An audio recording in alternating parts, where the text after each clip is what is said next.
Sejam bem-vindos à segunda edição do Chairman Talks. Excelentíssimo Senhor Ministro de Estado e Chefe da Casa Civil, do Presidente da República de Angola, Excelentíssimo Senhor Ministro das Relações Exteriores, caríssimo Vice-Governador, estimados e estimadas líderes, Senhor Embaixador, representantes do Corpo Diplomático, sejam mais uma vez, sejam bem-vindos a esta plataforma do Grupo Emerald, que tem como objetivo discutir os temas da economia, da política e da sociedade global, dos equilíbrios e desequilíbrios que hoje existem ao título global e com um olhar particular, como não poderia deixar de ser, para a África e para o chamado Sul global como um potencial ator nesta nova arquitetura que se pretende para o mundo global em que vivemos, um mundo que mais do que nunca precisa de construir pontes entre países, entre geografias, entre organizações, entre pessoas, entre líderes e nada melhor do que o convidado que temos hoje conosco, que representa alguém que ao longo da sua vida foi construindo muitas e enormes portas. Doutor José Manuel Durão Barroso, ou Doutor Durão Barroso, como é conhecido, eu aqui hoje ia pedir para deixarmos os títulos de lado, o José Manuel. Muito bem-vindo, é com muito gosto e muita honra que o recebemos aqui em Luanda para esta segunda edição do Chairman's Talks. Na minha apresentação que vou fazer do Dr. Durão Barroso, serei breve, senão também teria que ficar aqui horas a descrever todo o seu percurso, mas foi ministro dos Negócios Estrangeiros do governo português, onde teve um papel muito ativo na unidade do povo angolano e do processo de paz do povo angolano. Foi primeiro-ministro de Portugal, presidente da Comissão Europeia durante uma década de muitos desafios políticos e económicos. Foi nesta condição que recebeu em nome da União Europeia o Prémio Nobel da Paz, que foi atribuído à União Europeia. Foi durante 5 anos chairman da Gavi, a Aliança Global para as Vacinas. Esteve ligado a vários cargos na alta finança global. É atualmente presidente da Fundação Luso-Americana para o Desenvolvimento. Seja muito bem-vindo. Muito obrigado, em primeiro lugar, Tini, pelas palavras tão simpáticas de apresentação. Senhor Ministro de Estado e da Casa Civil da Presidência da República, do Sr. Presidente João Lourenço, que hoje tive a honra de encontrar. Senhor Ministro das Relações Exteriores, Senhor Vice-Governador Luanda, distintas autoridades, meus senhores e meus senhores, Senhor Embaixador de Portugal, Senhora Embaixadora da União Europeia, ilustres convidados, minhas senhoras e meus senhores. Em primeiro lugar, muito obrigado por este convite para estar aqui neste registro relativamente íntimo, mas com pessoas tão qualificadas, a poder trocar algumas opiniões consigo, com o Tini, que já conheço há tantos anos, aqui nesta cidade de Luanda, capital de Angola, que me dá sempre tanto prazer visitar. E por isso estou pronto agora para o combate. Pode fazer as perguntas que quiser e eu tentarei responder sinceramente. Uma das vantagens de já não se estar na política ativa é que a nossa sinceridade aumenta exponencialmente. Agora estou a falar só em meu nome. É verdade que tenho ainda algumas ligações institucionais, mas uma condição que hoje em dia ponho em qualquer nomeação é que estou completamente livre, não estou a representar aqui nem o meu país, que é um país que adoro, o meu país, Portugal. Não estou a representar nem Portugal, nem a União Europeia, nem nenhuma entidade pública ou privada. Estou a falar em meu nome, obviamente com todos os problemas que isso tem, com todos os enviesamentos que possa ter, mas pelo menos vou falar em total liberdade. Seja bem-vindo mais uma vez. Vamos começar com o tópico da liderança. Eh, Tem uma vasta experiência na arquitetura institucional global. Como disse há pouco, liderou a Europa durante a crise financeira e agora observa o mundo a partir de várias e múltiplas plataformas transatlânticas e financeiras. No Grupo Emerald, vemos frequentemente que as instituições foram desenhadas para um mundo que talvez hoje já não existe. Na sua perspectiva, como é que a liderança institucional se deve adaptar a este novo paradigma, onde o chamado Sul Global exige ser não apenas um espectador, mas também um arquiteto da nova agenda mundial? Bom, em primeiro lugar, é verdade, eu estou absolutamente de acordo que estamos a viver um momento especialíssimo nas relações internacionais. É um lugar comum dizê-lo, mas é verdade.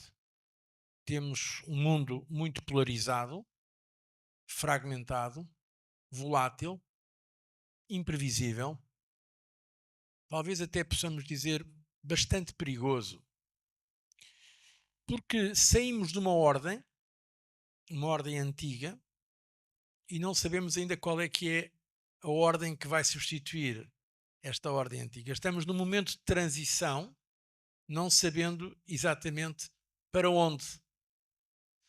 E estes momentos de transição, a nível internacional, como aliás na nossa vida, nas nossas vidas pessoais, profissionais, familiares, tudo o que é transição pode gerar ansiedade.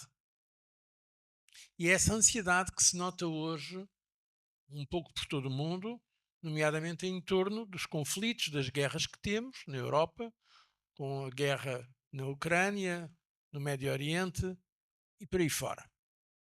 Estamos num momento de transição. Mas referindo-me àquilo que me parece ser a orientação essencial da sua pergunta, a questão do chamado Sul Global, a verdade é que essa evolução já se vem a fazer sentir há algum tempo. E é muito importante que nós todos compreendamos o que está em causa. E o que está em causa é um reequilibrar das relações internacionais, num sentido que eu penso de maior justiça. A verdade é que muitos países daquilo a que se chama normalmente Sul Global, eu tenho algumas dúvidas quanto a essa expressão, porque a verdade é que não é nem Sul nem Global. Não? Alguns dos países que se reclamam do Sul Global não são, aliás, se formos em termos geograficamente rigorosos, não são do Sul, são do Norte, do Hemisfério Norte. Mas enfim, não vamos agora entrar nessa discussão. A verdade é que países em vias de desenvolvimento, países mesmo emergentes, muitos desses países em vias de desenvolvimento eram, e hoje em dia cada vez mais alguns deles países emergentes, eram países numa situação colonial. Hoje em dia isso praticamente já não existe, essa situação.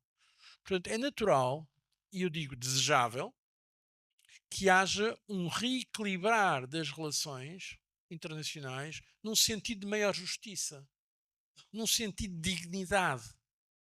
E aqui quero sublinhar a palavra dignidade. Da mesma maneira que as pessoas, eu comparo muitas vezes os países às pessoas, que os países também têm a sua personalidade. Da mesma maneira que as pessoas querem ser respeitadas, querem que a sua dignidade seja respeitada, os países também. E é isso que estamos a sentir hoje em dia.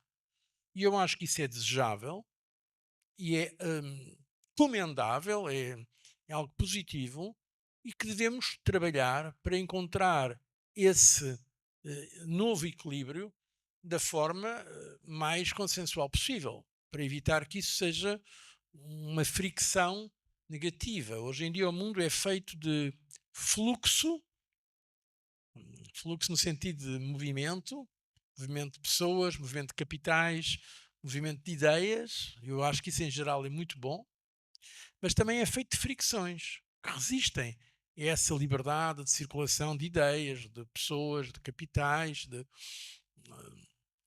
investimentos. Ora, é necessário e útil que se encontre um novo equilíbrio que reconheça a dignidade de todos os países do mundo, independentemente da sua dimensão ou até do seu nível de desenvolvimento económico e social. E considera que este equilíbrio é possível ser feito não na visão de uma da parte de quem hoje detém o poder, dos detentores tradicionais do poder, não numa visão de uma concessão de caridade, mas antes como um imperativo de sobrevivência do próprio sistema internacional. Sim, exatamente, eu acho que é ser realista e é do próprio interesse de quem hoje em dia tem maior poder, poder económico, financeiro, militar, tecnológico, até o chamado soft power.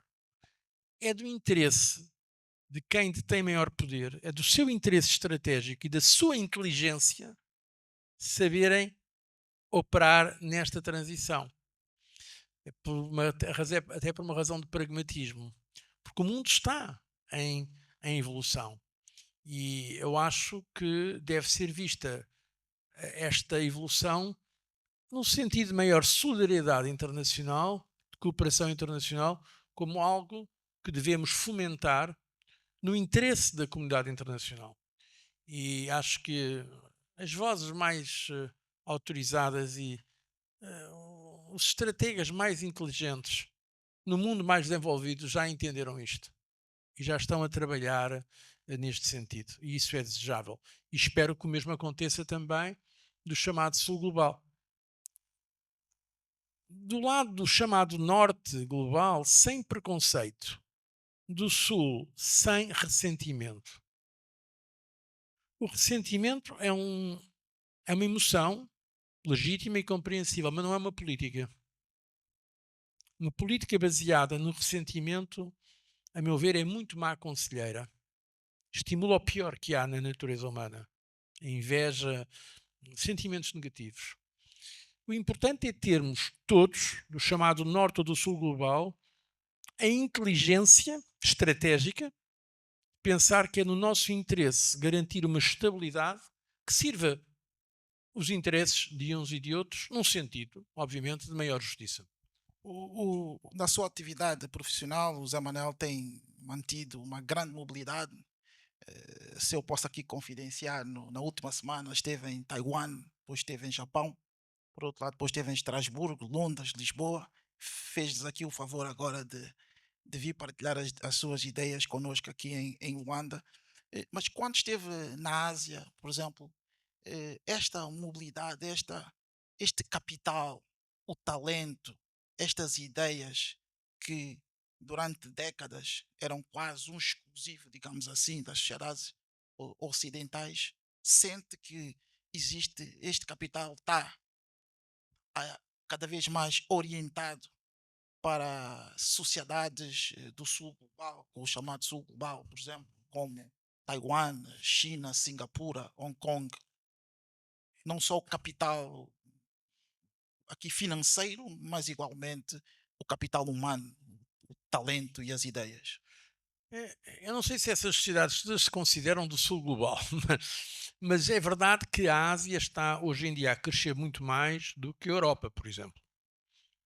Hum, e eu noto esse dinamismo. Dinamismo também tem a ver com a demografia. Hum, mas cada caso é um caso. Por exemplo, a demografia no Japão é um problema. O Japão está a envelhecer bastante. Enquanto que noutras regiões, por exemplo, na Indonésia, onde também estive há pouco tempo, como presidente da Gavi, estive a visitar, estive como presidente da Indonésia. Nós vamos na Indonésia e sentimos na rua, sentimos a juventude. Há, uma, há um dinamismo muito maior. Vamos ao Vietnã, por exemplo. Ahm, Na China, a China é o caso, na história das relações económicas, é o caso mais impressionante da história das relações económicas. Nunca houve na história do mundo um caso de crescimento tão importante num período relativamente tão curto como foi o crescimento da China. Refiro-me à República Popular da China. Ahm, antes, depende, há muitas variáveis aí, mas de facto, eu lembro-me ainda quando se falava dos chamados tigres asiáticos. Estou-me a falar, em 92, eu era ministro dos Negócios Estrangeiros, estivemos numa reunião da União Europeia, na altura Comunidade Europeia, na altura só éramos 12 países, tinha sido depois da adesão de Portugal e da Espanha, que foi em 86, e pediu-se na altura o chanceler alemão era Helmut Kohl, o presidente da França era François Mitterrand, Espanha era Felipe González, Portugal era o professor Cavaco Silva, e Inglaterra era entre a Margaret Thatcher e o John Major, foi nessa altura que foi a mudança, e pedimos ao então Presidente da Comissão Europeia, Jacques Delors, que apresentasse o quadro da competitividade da Europa com os outros países do mundo. O que eu vos posso dizer é isto, a China nem sequer aparecia. Aparecia os Estados Unidos, aparecia o Japão e apareciam os chamados tigres asiáticos, que era a Coreia do Sul, Hong Kong, Singapura, e acho que ficava mais ou menos por aqui. E Taiwan talvez também aparecesse, agora não me recordo bem. Sei que a China não aparecia como tal, em 92. Bom, por isso, isto mostra que umas coisas mudam. Entretanto, o Japão, que era na altura visto como uma grande ameaça, a uma altura, na realidade o Japão depois chegou a um patamar e continua a ser um país riquíssimo. Estive lá a semana passada, como disse, mas já não é visto como uma grande ameaça em termos de competitividade a outras zonas. A China mantém-se e até reforçou o seu poder global económico. Taiwan, pelas razões até que têm a ver com a posição especial que ocupa do ponto de vista dos microchips, ou dos chips, como é que se diz agora também, tem uma posição muito importante. Mas, em geral, a Ásia continua a crescer e dinâmica. Por isso, há um dinamismo grande aqui, que obviamente está a ser considerado. E que, aliás, é parte também da estratégia dos Estados Unidos. Quando os Estados Unidos hoje, da América do Norte, dizem aos países europeus que não podem continuar com o mesmo nível de investimento em termos de defesa na Europa, é porque também se querem dedicar com maior atenção à região da Ásia e Pacífico. E isso não começou com a atual administração. Eu lembro-me de ter discutido isto na altura com o Presidente Obama, em várias cimeiras que nós tivemos, União Europeia, Estados Unidos, ele dizia isso, que há um crescimento maior na Ásia, que eles teriam que se reorientar mais para a Ásia. A Europa está com alguns problemas, como sabemos, do ponto de vista de competitividade, mas continua a ser um espaço em termos de qualidade de vida, de modelo social, já não falar de Estado de Direito e de liberdades, extraordinário, onde se vive muito bem. Às vezes as pessoas não sabem isto. Por exemplo, Portugal. A esperança de vida em Portugal é mais alta que os Estados Unidos da América do Norte. Em Portugal, a esperança de vida hoje é 82 anos, nos Estados Unidos é 79. A mortalidade infantil em Portugal é mais baixa que nos Estados Unidos da América do Norte. Portanto, a Europa tem um modelo, economia social de mercado, um modelo que é de facto dos mais avançados, se não o mais avançado no mundo, mas está com alguns problemas na sua competitividade, por causa, sobretudo, de algum atraso em relação aos Estados Unidos e também já em relação à China, no que diz respeito a certos domínios das novas tecnologias, nomeadamente a inteligência artificial. Mas isto também está a ser alterado agora. Mas, portanto, estou a dar uma grande digressão porque a sua pergunta me suscitou muitas memórias. Mas o mundo está em transformação, há uma deslocação dos centros de gravidade e em relação ao sul global, por exemplo, ainda não falámos da África, o maior dinamismo demográfico está em África. E eu continuo a pensar que o potencial da África é imenso. E digo isto baseado numa experiência. Visitei já pelo menos 35 países em África. Não há muitos africanos que tenham tido essa oportunidade. 35 países que já visitei em África. Alguns muito mais, Angola já muito mais do que outros. Mas a verdade é que eu continuo a acreditar, pensando estrategicamente, no futuro da África, e acho que faz todo sentido a África ter um papel maior nas relações económicas e também nas relações políticas globais.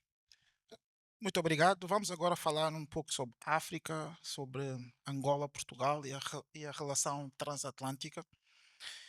A relação entre Angola e Portugal é profunda, diria, uma relação histórica, sentimental, complexa, densa. Nos últimos tempos tem vindo a ser uma relação com um foco importante na vertente de investimento. Sucessivos governos portugueses foram aumentando, por exemplo, as linhas de financiamento a Angola. Com o atual governo, esta linha agora chegou a 3 mil milhões de euros. Mas também é verdade que Angola já não é apenas o mercado de destino. Hoje, Angola já é um ator geopolítico por direito próprio. Então, para quem teve uma intervenção, também ela densa e profunda naquilo que tem a ver com Angola, como é que avalia a maturidade da relação bilateral Angola-Portugal hoje? Eu acho sinceramente que hoje em dia temos já um estado de maturidade grande nesta relação. E quando às vezes aparecem alguns sinais negativos, mais difíceis, porque vamos ser francos, às vezes há aqui e ali, em certos setores da opinião pública, alguns comentários que são, eu digo, infelizes. Quando isso acontece, é talvez porque há muita emoção na relação. É precisamente que estamos muito próximos. Não? Porque há outros países, se disserem alguma coisa sobre Portugal, em Portugal ninguém liga. Mas se for Angola, as pessoas ligam. E também há muitos países que se disserem alguma coisa sobre Angola, se calhar a maior parte da opinião pública não se interessa. Mas se for em Portugal, liga-se. Nós estamos de facto muito ligados. Há uma agora sem ser negativo, uma promiscuidade, no bom sentido da palavra, grande entre Angola e Portugal, que não tem a ver com as relações políticas, tem a ver com as pessoas, tem a ver com os contactos, com aquilo que se ouve. Portanto, por isso, mas eu acho que do ponto de vista das relações políticas, hoje em dia há uma grande maturidade das relações, há umas relações responsáveis da parte do- do- da liderança de Angola, com a liderança de Portugal, dos diferentes governos, passaram, acho que isso acontece e é bom que isso aconteça. Porque temos de pensar que, obviamente, houve uma história por trás. Não é? Houve o período colonial. E não foi assim há tanto tempo. Não? E esse, a relação colonial é sempre uma relação traumática. E a relação, e quando eu digo trauma, quer dizer drama. Aliás, são duas palavras às vezes para trauma, quer dizer drama. Quando há um trauma, há um drama. E passamos por esse período traumático, quer o período colonial, quer o período logo a seguir pós-colonial, com algum drama. Hoje em dia eu penso que já se consegue uma visão sem preconceitos de Portugal sobre Angola e também se consegue o mesmo de Angola sobre Portugal. Em grande medida porque Angola, e congratulo-me imenso com isso, se afirmou como Estado soberano. Não é? Portanto, eh, quer dizer, é preciso não esquecer, era uma província ultramarina, como se chamava no antigo regime, uma colónia, que depois, ainda hoje visitei a galeria do constitucionalismo angolano, não, foi a primeira vez, foi muito interessante. Mas está lá dito isso. Já em 1971, ainda no período colonial, o governo português decidiu chamar a Angola não província ultramarina, mas Estado. O Estado de Angola. Que era uma forma de resistir ao movimento de libertação de Angola, de independência. Portanto, mas ao fim e ao cabo isto está lá dito na vossa galeria do constitucionalismo, ao fim e ao cabo já era reconhecer a identidade forte de Angola. Bom, mas depois houve as dificuldades a seguir à independência, de uma guerra civil muitíssimo dolorosa, que eu acompanhei, como sabe, e houve até, agora já se sabe, houve até quem defendesse, não em Portugal, mas fora de Portugal, que Angola devia ser partida ao meio, não? Para um lado e para o outro. Não?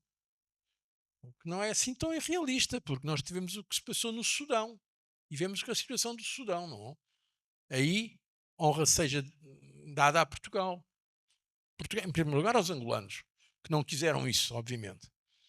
Mas em Portugal, como potência colonial, potência ex-colonial, podia ser importante a posição que tomava.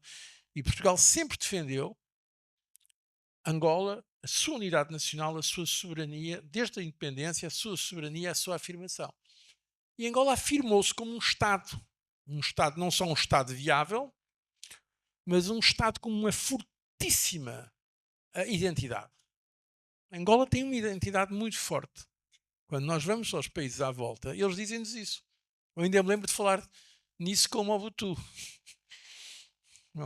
com o Sassou Nguesso, com outros com quem eu falei, que eles se referiam a Angola. Às vezes diziam, Angola é um bocado diferente dos outros aqui em África. Porque havia uma identidade muito forte. Essa identidade tem a ver também, é isso que eu queria que os nossos amigos angolanos, também com o legado português. Em que sentido pode concretizar um pouco mais? Para já, as fronteiras de Angola foram defendidas no período colonial, cabindo ao CONED. Quer dizer, as fronteiras, com tudo o que isso possa ter de trágico, mas a verdade é que foram definidas no período colonial. Não só as de Angola, as dos outros países. Mas isso consolidou depois uma identidade nacional. Se quisermos um exemplo ainda mais talvez mais espetacular, o caso de Timor-Leste. Eu estive há pouco tempo lá em Timor-Leste com o presidente e com o primeiro-ministro, o Xanana Gusmão e o Ramos Horta, presidente. A Indonésia tem 16 mil ilhas. 6 mil são habitadas. Timor-Leste é metade de uma ilha, mais ou menos. E é um país independente. Porquê? Porque é que as outras 16 mil ilhas, as outras 6 mil ilhas não são? Porque é um legado também do período anterior. Portanto, isso não estou de forma nenhuma agora a fazer elogio dos tempos coloniais. Estou a tentar objetivamente compreender que isso está ligado à identidade de um país. E isso é importante ser valorizado, sem preconceitos, de um lado ou do outro, valorizando, obviamente, o que foi a expressão da identidade nacional, da libertação nacional até, mas ser valorizado como parte da nossa história. E hoje em dia o que eu vejo é que Angola, felizmente, é um país que passou de uma situação colonial para uma posição de independência nacional, de soberania e de consolidação de um Estado, ainda para mais de um Estado de Direito com democracia e pluralismo político. Ora, isto é notável, isto do ponto de vista estratégico é notável. E é um país que é respeitado no contexto regional e no contexto mais geral. Não existe aqui uma relação de reciprocidade, no sentido de que também estas relações que Portugal cultivou fizeram de Portugal um país mais aberto, um Estado, digamos que relacional. Portanto, hoje, Portugal tem como seu esteio relacional, não pode deixar de ser a União Europeia. E depois a relação com os Estados Unidos, quando se fala da relação transatlântica, fala-se em primeiro lugar e quase exclusivamente da relação de Portugal com os Estados Unidos. O Brasil, ora surge, ora não, como uma relação estratégica. Nos últimos anos tem surgido como uma relação estratégica, mas por que Angola e outros países africanos não fazem parte desta chamada relação transatlântica? E como é que podem também fazer parte desta relação transatlântica? Porque muito se fala de Portugal como uma placa giratória, como uma ponte entre Europa, Américas, África, mas depois falamos da relação transatlântica e muitos países africanos também fazem parte do Atlântico, mas não constam desta relação. Não. Bom, aqui estão duas questões, ao fim e ao cabo, que o Tini está a pôr e que de certa forma se sobrepõem. Uma questão é a questão transatlântica, outra questão é a própria relação Portugal-Angola, relação Portugal com os países de língua portuguesa. Porque de facto há uma certa coincidência, mas nem todos os países são Atlântico. Moçambique está no Índico, ainda agora falámos, Timor-Leste está na região Ásia-Pacífico. Bom, a minha visão, quando eu digo a importância do Atlântico para Portugal, eu incluo Angola. Angola e Brasil, e Cabo Verde e São Tomé mesmo. Mas isto não é só retórica. Não é só retórica. É na realidade. Cabo Verde, por exemplo, pensa muito. Eu conheço bem as lideranças cabo-verdianas no contributo que Cabo Verde pode dar para a segurança no Atlântico, nomeadamente até por causa das rotas do tráfico de droga. Santo Tomé e Príncipe igualmente. Isto tem uma contradição prática. Isto não é apenas retórica sentimental, digamos, pós-colonialista ou com qualquer nostalgia. Não tem nada a ver com isso. E eu sei que Angola também, quando algumas iniciativas tomou aqui no chamado Golfo da Guiné e tudo mais, também pensa assim. Tive a honra de já ter trocado opiniões com a liderança angolana sobre estas questões. Não? Bom, eu penso, quando falo em a vocação atlântica de Portugal, não estou a pensar apenas nas relações com os Estados Unidos da América do Norte, que são obviamente muito importantes. Vamos ser honestos também e realistas. Os Estados Unidos, apesar de todas as dúvidas e todas as incertezas, continuam a ser o país com mais poder no mundo. Se considerarmos os diferentes atributos do poder. O poder militar, o poder económico, financeiro, a supremacia do dólar, tecnológico e também algum soft power. Então, há desafio a essa posição americana, mas continuam, em termos, se fizermos uma análise realista dos atributos de poder, a meu ver, continuam a ser o país com maior poderio no mundo, ainda que, às vezes, é o problema das grandes potências, sejam elas quais forem, exageram o poder que têm. Julgam que têm mais do que o que têm. Enfim, isso é outra questão. Agora, por isso é natural que Portugal, que é o país mais ocidental da Europa, quer dizer, o Cabo da Roca é o ponto mais ocidental do continente europeu, tenham uma relação privilegiada com um país que ainda por cima é o país com maior influência no mundo. Por isso seria um erro do ponto de vista nacional português. Seria um erro desperdiçar ou subestimar este atributo. Bom, dito isto, Portugal já existia no Atlântico, agora desculpem esta pequena arrogância, muito antes de existir Estados Unidos. Muito antes de haver Estados Unidos da América do Norte, já Portugal existia no Atlântico. Não? E a projeção de Portugal no Atlântico começou com os Açores e a Madeira. Eu, aliás, disse aqui há tempos a brincar, e vou dizer aqui, espero que não ser mal interpretado, mas quando agora há muita gente que está a mudar o nome dos sítios, dos golfos e das cidades, eu disse que devíamos chamar ao Oceano Atlântico Mar dos Açores, ou Oceano dos Açores, porque a Atlântida não existe, ao fim e ao cabo. Talvez tenha existido. Atlântico. Mas os Açores existem. E os Açores estão no meio do Atlântico. Portanto, a natureza atlântica de Portugal não vem dos Estados Unidos da América do Norte. Vem dos Açores e da Madeira, que foi onde começaram as viagens portuguesas. E depois se estendeu por esse mundo fora. E agora, já sem os preconceitos do colonialismo, podemos ter relações baseadas nessa vocação própria.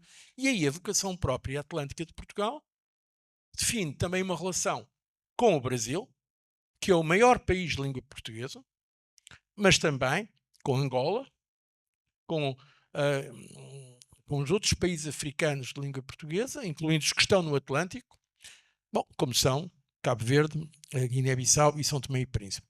Dito isto, portanto, este é o ponto do Atlântico que o Nini referiu. Em relação à língua portuguesa, eu também estive ligado à criação da Comunidade dos Países de Língua Portuguesa. E lembro-me bem disso, na altura, como Secretário de Estado dos Negócios Estrangeiros da Cooperação, quando começámos a trabalhar, havia uma resistência. Havia quem não quisesse a Comunidade dos Países de Língua Portuguesa. Na altura, aliás, começámos a falar em 5 mais 1. Era Portugal com os 5. Porque os 5, precisamente, os 5 países africanos de língua portuguesa, precisamente porque estávamos numa situação pós-colonial, queriam afirmar a sua própria identidade.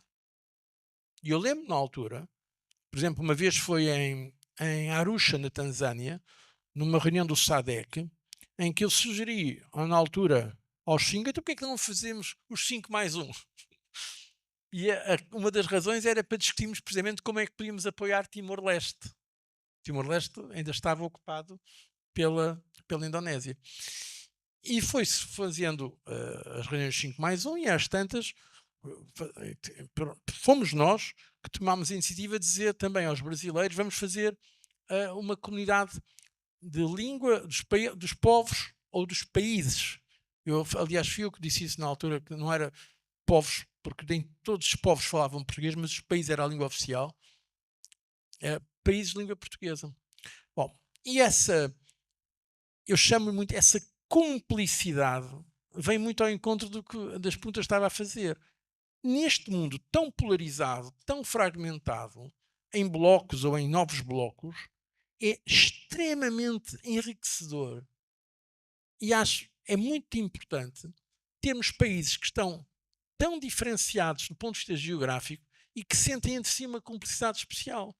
Não é? O país fundador da língua portuguesa na Europa, o maior país de língua portuguesa na América, no Sul, e o número maior de países de língua oficial portuguesa em África. Portanto, temos já aqui 3 continentes unidos pelo Atlântico. É o Atlântico que une Europa, América e África. E ainda para mais, aquele distante, mas tão querido, Timor-Leste, na região da Ásia-Pacífico. E conseguimos aqui uma cumplicidade, ainda para mais, penso eu, sem hegemonia. Portugal não tem hoje em dia nenhuma pretensão de hegemonia, não. Aliás, nestes países a maior economia é de longe o Brasil. Não? Portanto, seria ridículo Portugal ou qualquer outro país ter aqui uma ideia de hegemonia. Portanto, podemos ter uma relação equilibrada. Cá está, voltando à primeira questão, com dignidade, com respeito. Uma das canções que eu mais... Só digo isto, pois já...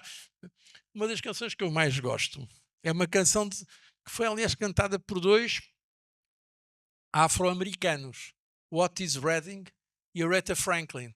All I need is some respect. Tudo o que eu quero é de algum respeito. E esta ideia do respeito e da dignidade, eu acho que é, ao fim e ao cabo, a marca da lusofonia que nós devíamos acarinhar, porque num mundo cada vez mais polarizado é importante e desejável que se mantenha e que se reforce este tipo de cumplicidade.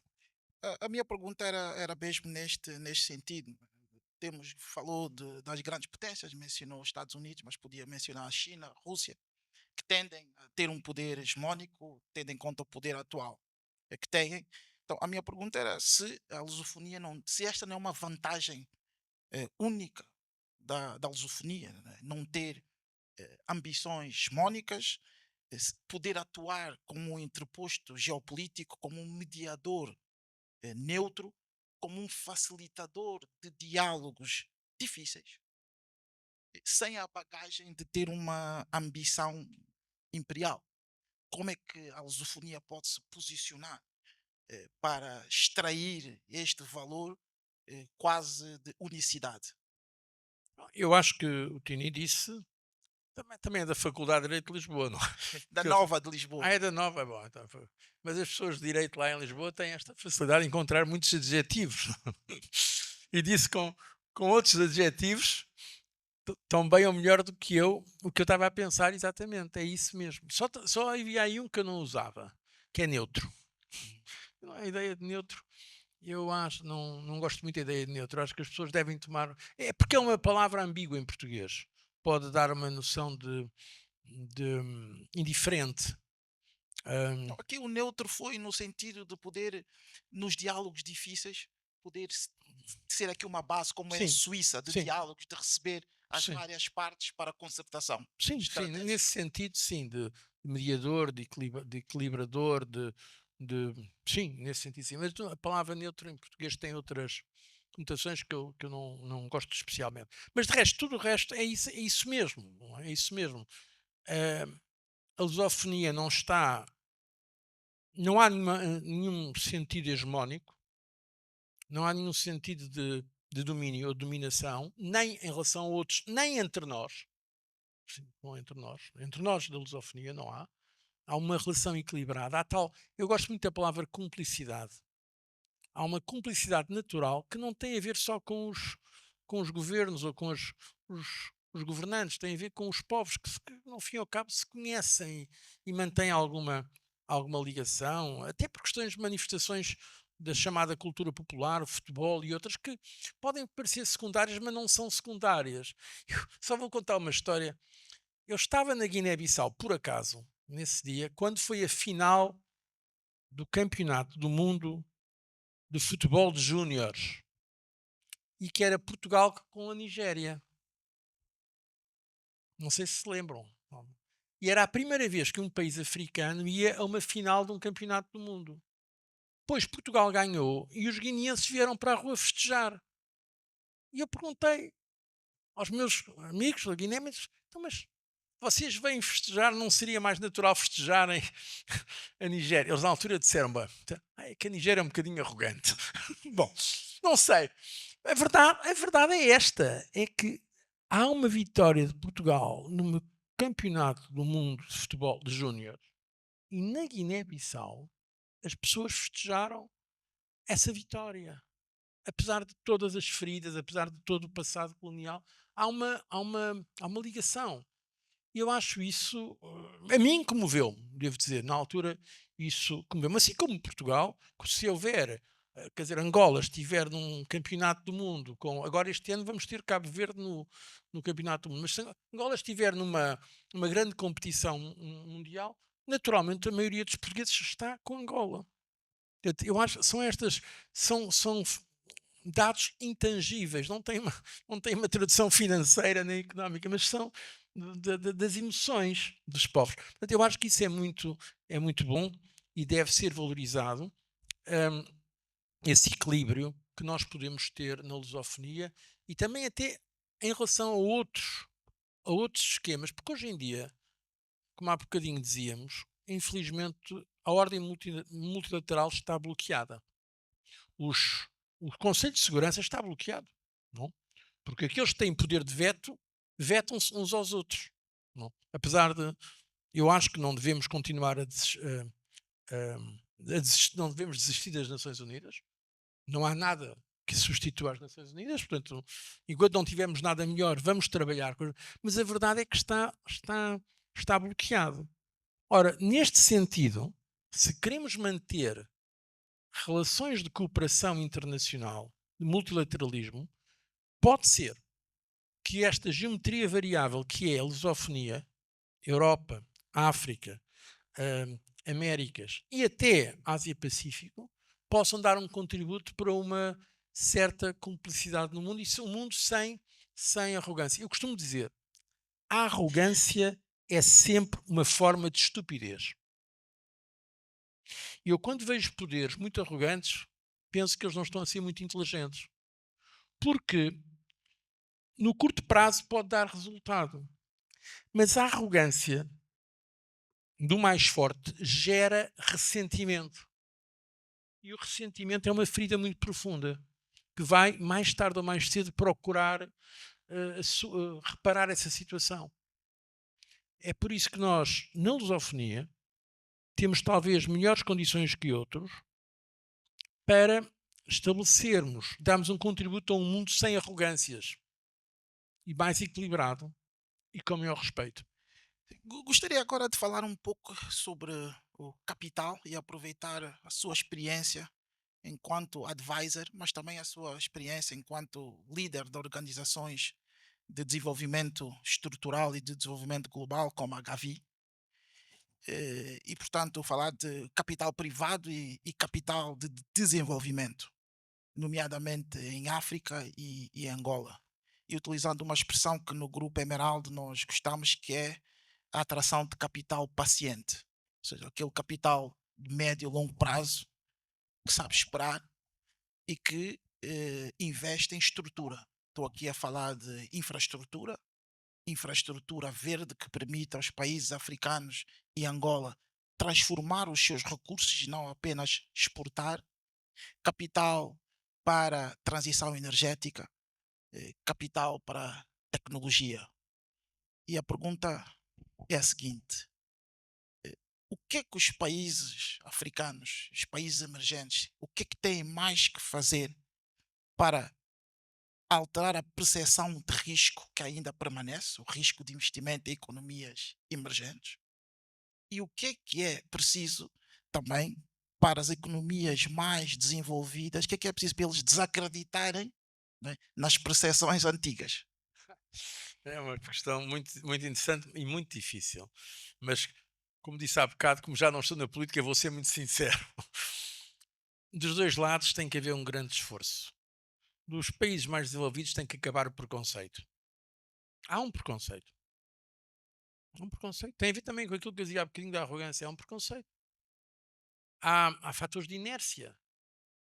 Um investidor, agora, um investidor que está, digamos, na Europa ou que está nos Estados Unidos, naturalmente pensa: porque é que vou ter trabalho agora a investir em países, aquelas geografias mais complicadas? Também há um fator de inércia. Quer dizer, se está, digamos, na Alemanha ou em França, pensa talvez mais, ou está na Suíça, pensa é melhor investir ali do que estar a investir em geografias mais distantes ou mais complexas ou mais complicadas. Para além disso, às vezes há um preconceito, mesmo um preconceito de natureza histórica ou outro preconceito. Tem, é o ponto aí. Do ponto de vista dos países emergentes e dos países em desenvolvimento em geral, mas mais emergentes, também há trabalho a fazer, nomeadamente no capítulo da governança, da governação. Não? Há a questão do Estado de Direito é essencial. O Estado de Direito, saber se que há regras. Que há regras, que as regras são respeitadas, porque o capital foge se pensa que amanhã pode ser posto em causa, sei lá, faz um contrato. Se amanhã o contrato não é respeitado, bom, a pessoa foge. Portanto, isto é nas relações entre pessoas, entre privados, também se aplica nas relações entre Estados. Portanto, aqui é o principal esforço que deve ser feito pelas economias emergentes, é credibilizarem-se com sistemas de, direito, de Estado de Direito e com uma governança transparente, efetiva e com mecanismos de governança modernos, em termos de, como se diz em inglês, em termos de compliance, em termos de standards de execução. Isso é muito importante.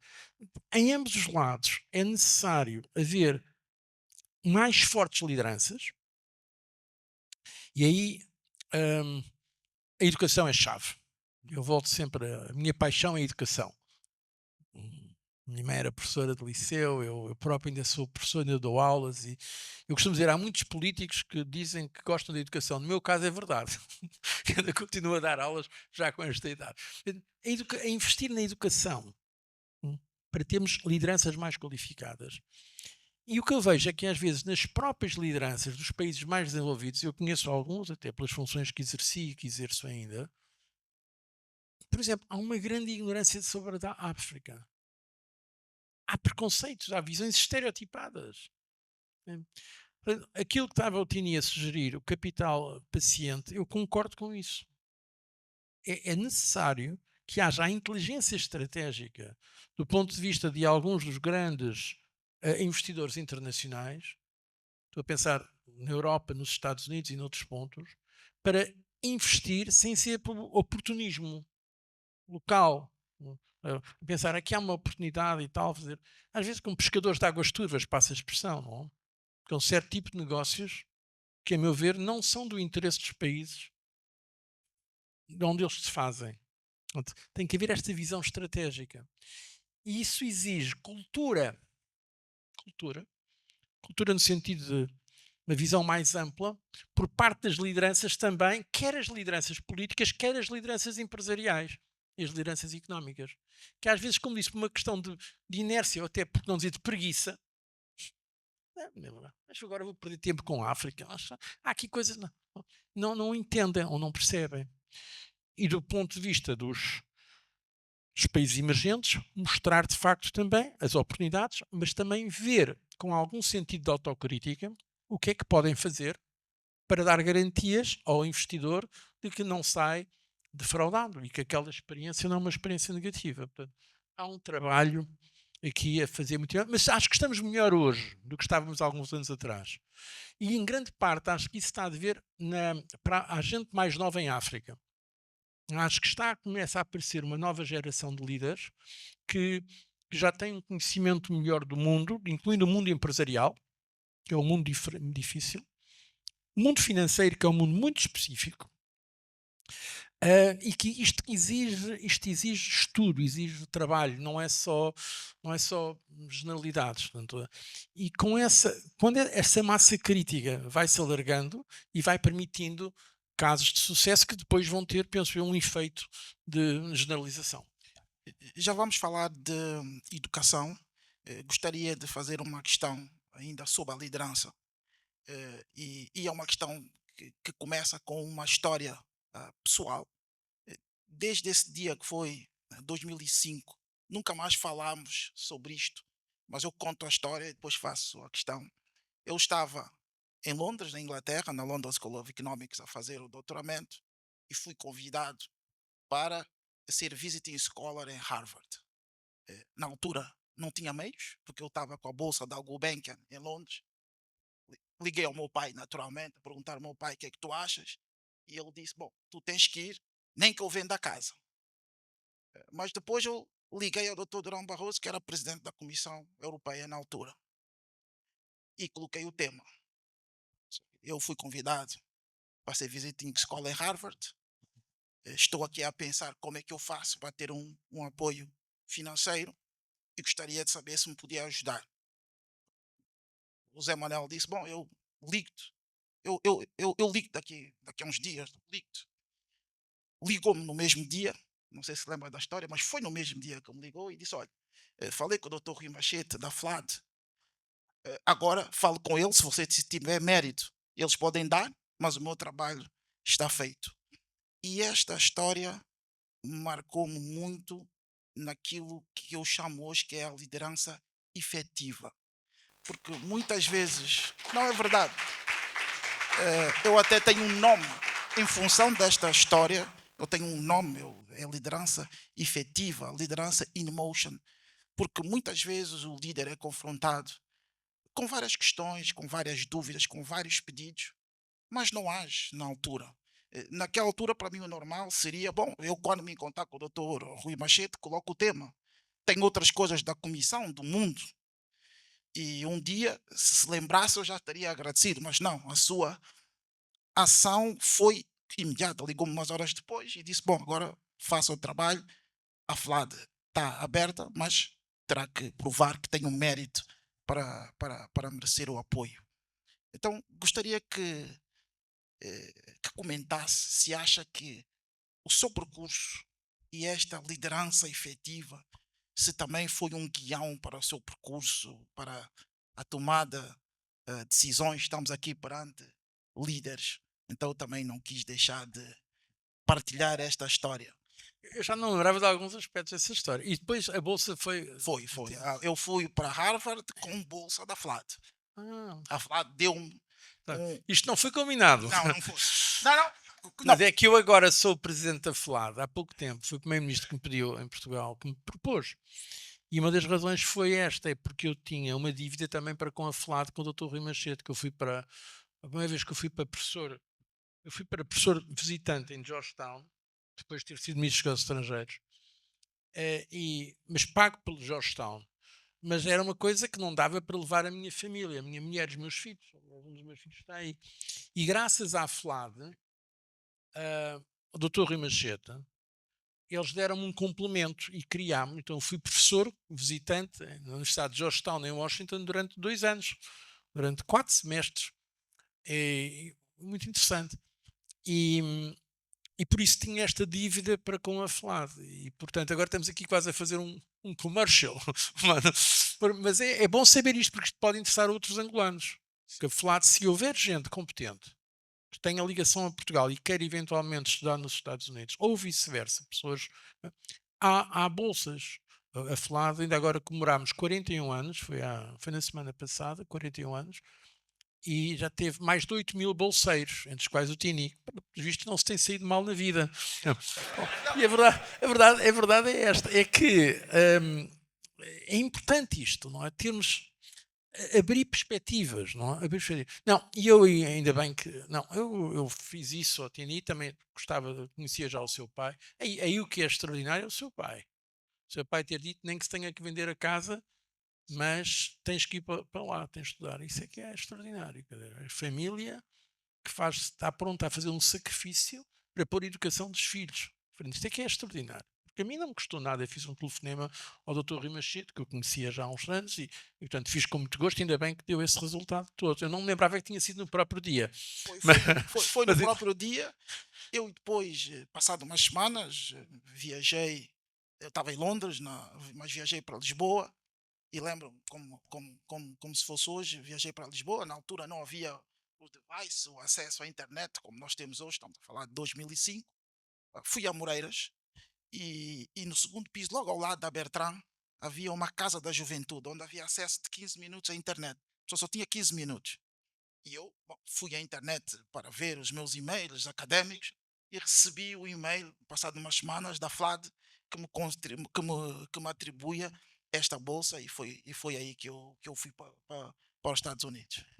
não, isso, a questão da liderança efetiva, não, isso é muito importante de facto, porque uma das questões que nós às vezes temos problemas na liderança, e agora também falo até no meu país e noutros países, é na execução. Isso é uma questão que eu vou dizer com muita sinceridade. Às vezes nós temos esse problema. Nós falamos bem, os políticos normalmente falam bem. E normalmente os políticos gostam de ser amados. É natural. Porque em democracia um político tem que ser apoiado. Portanto, tem que dizer coisas simpáticas. Mas muitas vezes depois não há a mesma capacidade na execução. Isto é uma autocrítica que eu estou a fazer como ex-político, já não estou na política. Ora, e na cultura da política, muitas vezes privilegia-se mais o momento do anúncio do que o momento de execução. E uma das coisas que eu admiro no setor privado, por isso é que eu acho muito que é importante fazer a ligação entre setor público e setor privado. O setor privado, em geral, as empresas, nomeadamente as empresas privadas, têm uma cultura de execução maior que o do setor público. Com todo o respeito pelo setor público. Eu passei a maior parte da minha vida no setor público. Andei na escola pública. E depois estive no governo, em várias funções públicas, quer em Portugal, quer na União Europeia. Mas vamos ser honestos e fazer esta crítica. Porque o setor privado, o empresário, quando está a pôr o seu próprio dinheiro ali, tem uma atenção muito maior à execução. Portanto, temos de ter esta capacidade de entender que é importante, na boa gestão política, ter a capacidade também de trazer o que há de bom na boa gestão privada, que é aquilo que você chamava a liderança efetiva, quer dizer, realizar, como se diz em português, levar a carta à Garcia, é uma expressão portuguesa tradicional. Não é apenas dizer umas coisas gerais, é depois fazer. Ainda bem que neste caso concreto eu me lembrei depois disso gostar também. Era para fazer a ponte com a FLAD e sobre a FLAD apenas uma pergunta, porque a FLAD também foca muito no aspecto da educação, da cultura e da ciência. Então, a perguntar se o que é que a FLAD está a fazer em termos de formação de líderes, líderes em Portugal, líderes globais, líderes da lusofonia. A FLAD é uma organização muito, muito interessante, tem 41 anos, passou já por vários governos, quer em Portugal, quer nos Estados Unidos. É importante isto, não?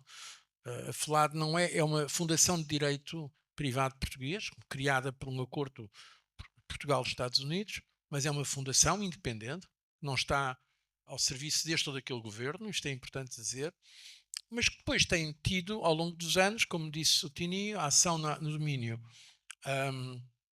da educação, da cultura e da arte, tem uma das melhores coleções de arte contemporânea portuguesa, e da ciência e tecnologia, e também da economia. E tem feito isso, tem formado muita gente, pessoas candidatam-se a vários programas e tudo isso está na internet, as pessoas candidatam-se e depois se tiverem, há uma seleção que eu acho que é bastante objetiva, competitiva, não é por, na altura, como eu disse, eu pulo em contacto com a FLAD, mas depois não foi por cunha que entrou, não entrou porque tinha os valores, eu tinha o currículo que justificava, porque isso é muito importante. Cá está uma das questões importantes da cultura também, de efetiva, é termos mérito e não fazemos as coisas por favor, mas mérito. Bom, e é isso que a FLAT tem feito um papel muito interessante, estará também aberto, por exemplo, também estou aqui, a boas propostas que venham de Angola, de cooperação, Portugal, Estados Unidos, que sejam interessantes, com certeza, que seriam também consideradas. Muito obrigado, Zé Manel. Vamos agora à nossa última pergunta, depois vamos abrir. Tenho a certeza que aqui os líderes que temos diante de nós querem também fazer perguntas. No Chairman's Talks, a última pergunta é igual para todos os convidados. Daqui por 50 anos, quando olhar para trás, para este mundo que vivemos, o que é que gostaria de ver inalterado? Ou seja, quais são os fundamentais daquilo que viveu até hoje e daquilo que viverá nos próximos 50 anos? Isso é um bocado otimista. Não, portanto, quais são os portanto, já falou aqui do respeito, portanto, mas quais são os fundamentais? Com o percurso que tem, olhando para toda a vivência, o que de facto considera fundamental para o futuro? Bom, os meus 50 anos, infelizmente, não conto. Não estou a ver, mas meus filhos sim, os meus netos com certeza. Já tenho 3 netos, portanto, mas mesmo os meus filhos espero que daqui a 50 anos ainda possam ver alguns resultados disso. Não, eu acredito muito naquilo que disse há pouco, que o importante é a dignidade de cada pessoa e não apenas em abstrato. Há uma frase que eu gosto muito de citar, que alguns que já me ouviram dizer, hoje em dia não está muito na moda citar autores russos, mas eu gosto muito da literatura russa. E é um escritor chamado Dostoiévski, que escreveu um livro que é Os Irmãos Karamazov. E nos Irmãos Karamazov há uma personagem que diz assim: o meu pai gosta da humanidade em geral, mas detesta cada pessoa em particular. Eu costumo dizer, o que nós temos que dar interesse não é na humanidade em geral. A humanidade em geral é uma categoria, uma estatística. Para mim o que é importante, quando se fala em política, não é a humanidade em geral, é cada homem, cada mulher, cada criança. Isso é que é o mais importante. O que há de mais importante na vida é cada pessoa. Não em termos estatísticos, mas aquilo que é aquela mulher, aquele homem ou aquela criança. E se pensarmos assim, podemos de facto ter outra visão sobre as coisas. Porque seja norte-americano, seja chinês, seja russo, seja português, seja angolano, seja brasileiro, seja timorense, são pessoas. Cada uma das pessoas é insubstituível na sua dignidade humana. É um milagre que é existir cada um de nós. É assim que devemos pensar. E agora, obviamente, do ponto de vista internacional, depois temos que ser realistas, temos que fazer o que pudermos para criar relações de maior equilíbrio e dignidade entre os povos e os países, para permitir, não aos países em si próprios, porque os próprios países, vou dizer outra coisa um bocado polémica, os países são categorias históricas. Não existiram sempre, nem vão existir sempre. E Portugal sabe isso. Os impérios vão e vêm. Agora fala-se muito do Hormuz. Portugal ocupou o Estreito de Hormuz 115 anos. E na altura Portugal era muito pequeno. Mas cá está, Portugal foi um grande império. Bom, hoje em dia não é. Nós sabemos, temos a sabedoria histórica. Isso é uma coisa boa. Temos a sabedoria histórica de saber que os impérios vão e vêm. Portanto, os próprios países são categorias históricas que vão e vêm. Por isso é que eu digo que a arrogância é uma forma de estupidez. O que é importante é cada pessoa. Claro, nós gostamos do nosso país. Eu gosto, eu sou patriota, como tenho a certeza que os meus amigos angolanos aqui são patriotas, ainda bem que o são. Mas temos de ter a noção de que tudo isto é instrumental em relação àquilo que conta verdadeiramente são as pessoas. Dar a cada homem, a cada mulher e a cada criança a possibilidade de se desenvolver, de se realizar. Através, enfim, do ponto de vista pessoal, através do amor, da amizade, do ponto de vista mais geral, através da ciência, da cultura, da educação. Aí é que está. O que eu gostava era que na geração futura, porque já não estarei cá, ou tivéssemos uma maior atenção à dignidade dos povos em geral, mas com maiores capacidades de realização das pessoas em concreto, de cada homem, de cada mulher e de cada criança. Zé Manuel, muito obrigado. Obrigado por partilhar as suas ideias de serviço público, as suas experiências do sector privado. Muito obrigado também por, durante estas décadas, ter sido um construtor de pontes e ter partilhado aqui o roteiro para um mundo relacional baseado na dignidade. E, se me permitem, acho que falo em nome desta sala. Muito obrigado, igualmente, por ter sempre sido amigo de Angola, mesmo nos momentos mais difíceis.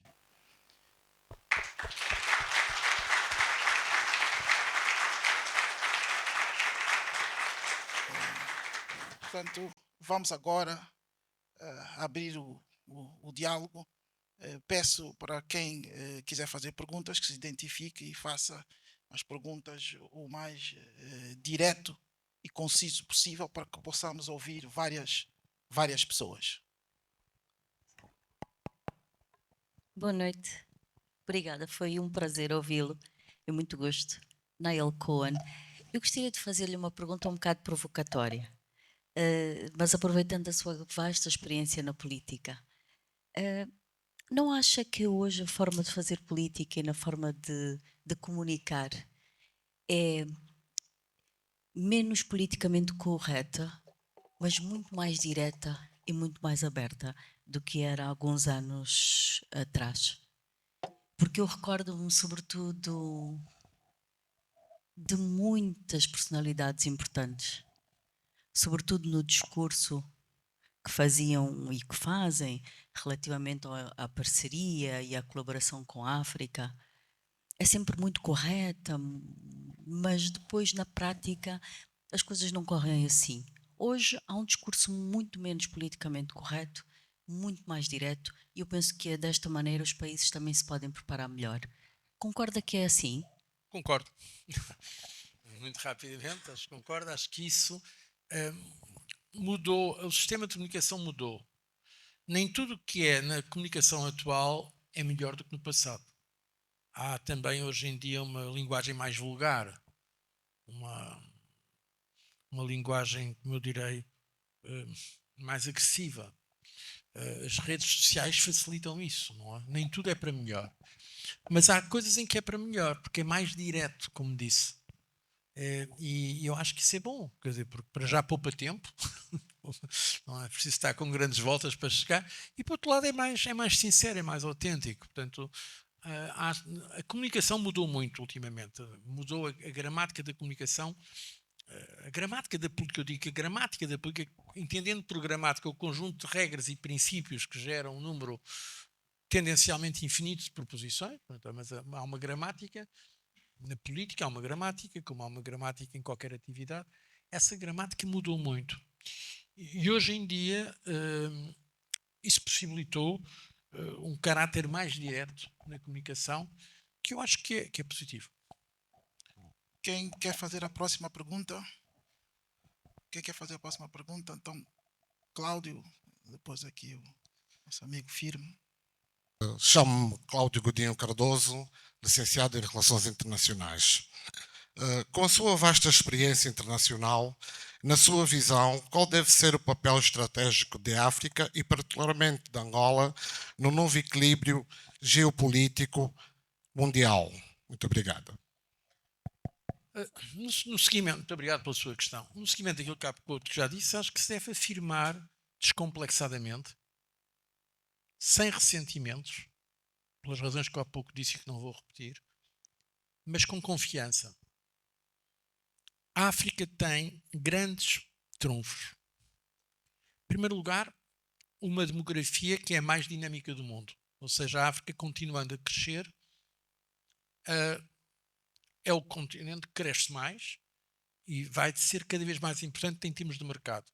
Eu sei bem que há as teses tradicionais que muita população é mais bocas, mas eu costumo dizer, por cada boca que nasce há dois braços também. E há pouco eu referi o caso da China. A China cresceu imenso com o crescimento da população. A ideia que há, aquela ideia que eu digo malthusiana de que para sermos mais ricos temos de ser menos, não é verdade. Claro que é bom ter uma política de natalidade, é bom ter uma... Mas a ideia de que, por definição, mais gente traz mais pobreza não é verdade. Depende das políticas. Eu acho que é um trunfo da África o dinamismo demográfico. Primeira questão. A criatividade extraordinária dos africanos, que eu conheço bem. Há uma imaginação em África extraordinária. A resiliência, que agora é uma palavra que está muito na moda, mas que eu já uso há muito tempo, porque, por razões históricas conhecidas, a África tem um património genético de sacrifício como não há nenhum outro continente que tenha. Por causa do esclavagismo, por causa do colonialismo. É um continente que tem um património genético de sacrifício. E estas coisas passam, estão latentes, mas passam de geração em geração. Isso, hoje em dia, pode ser um trunfo muito importante. Se for bem utilizado. Eu disse, não acho que seja boa conselheira a ideia de ressentimento. Mas sem complexo, a pessoa olhar o que os africanos foram capazes de suportar ao longo de séculos é extraordinário. Se isso for mobilizado positivamente, isso é uma força extraordinária. Portanto, além disso, a África tem, de maneira agora mais prosaica, tem recursos naturais extraordinários. Talvez seja o continente, em termos de recursos naturais, mais rico do mundo. Tem. E tem, de facto, essa juventude que tem que... Onde é que estão? Agora, muito sinceramente, onde é que estão as debilidades da África? Estão algumas na questão da qualidade digamos, das instituições e problemas da governança. Governança no sentido, não estou agora a falar de governos, não estou a falar de política, não estou, a governança em geral. Não? E esses são problemas que têm que ser enfrentados com seriedade. E aí penso eu que a cooperação com outros, nomeadamente com, agora não estou aqui a representar ninguém, repito, mas com a União Europeia é importante, porque a União Europeia é também um caso extraordinário. Quer dizer,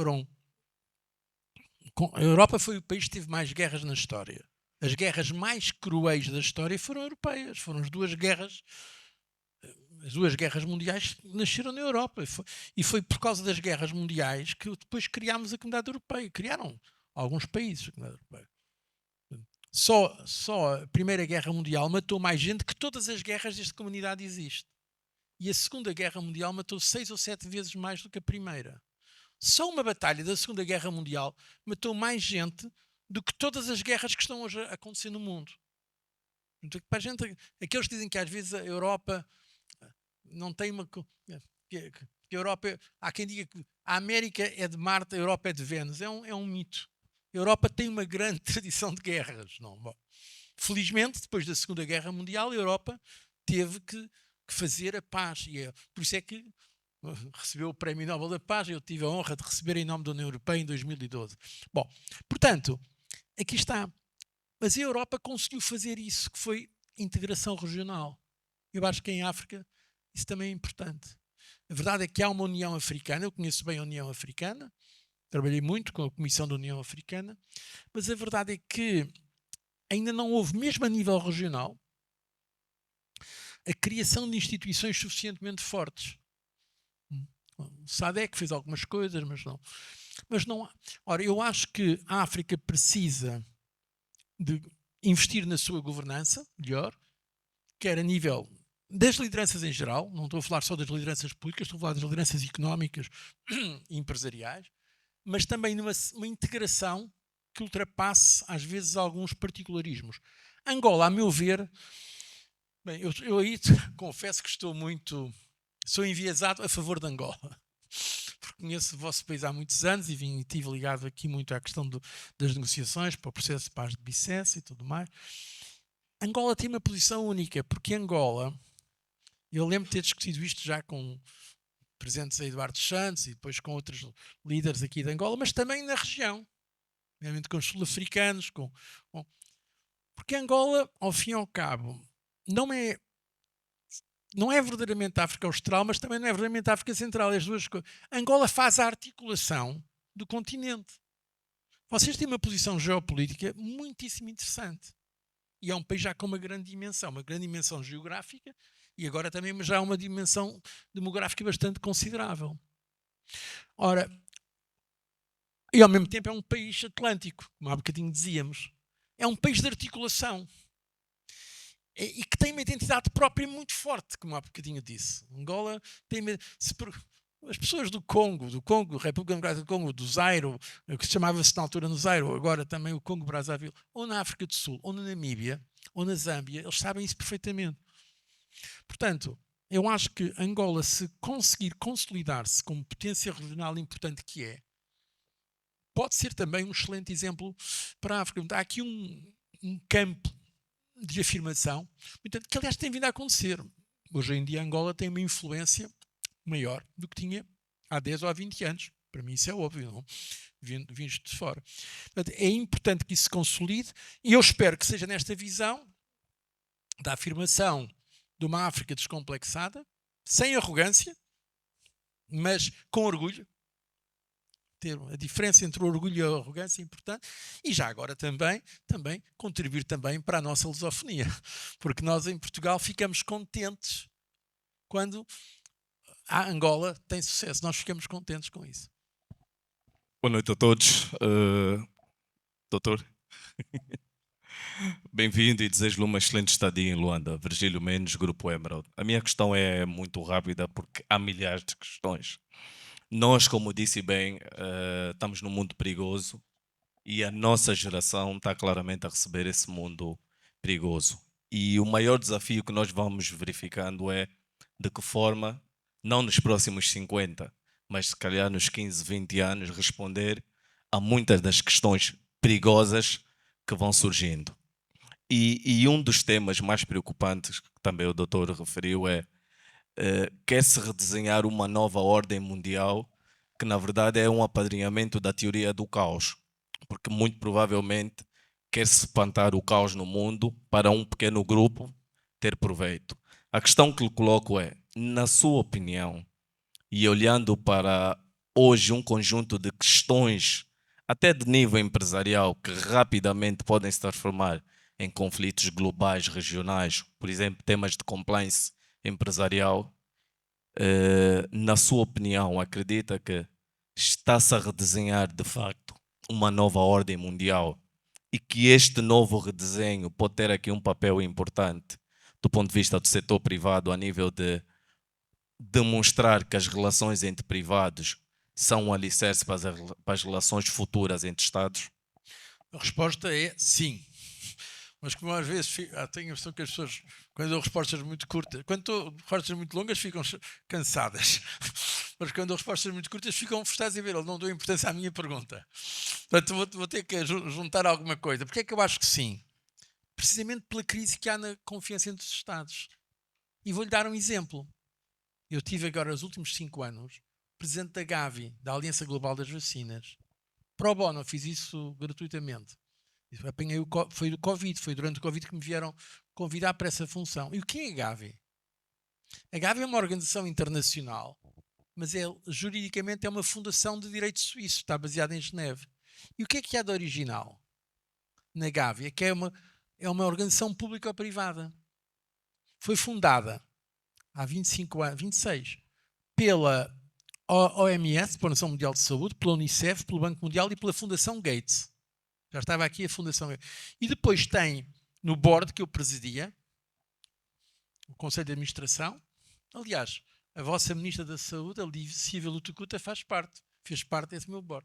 Que Angola está representado.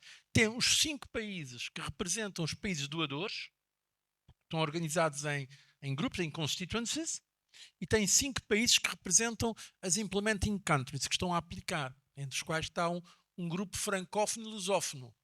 E é nesse grupo francófono e lusófono que Angola está, e a Ministra Silvia Lutucuta, aliás, muito competente, membro do meu board, do meu Conselho de Administração. E agora, já outra liderança. E depois, além disso, no mesmo Conselho de Administração, temos a indústria farmacêutica representada. Privada.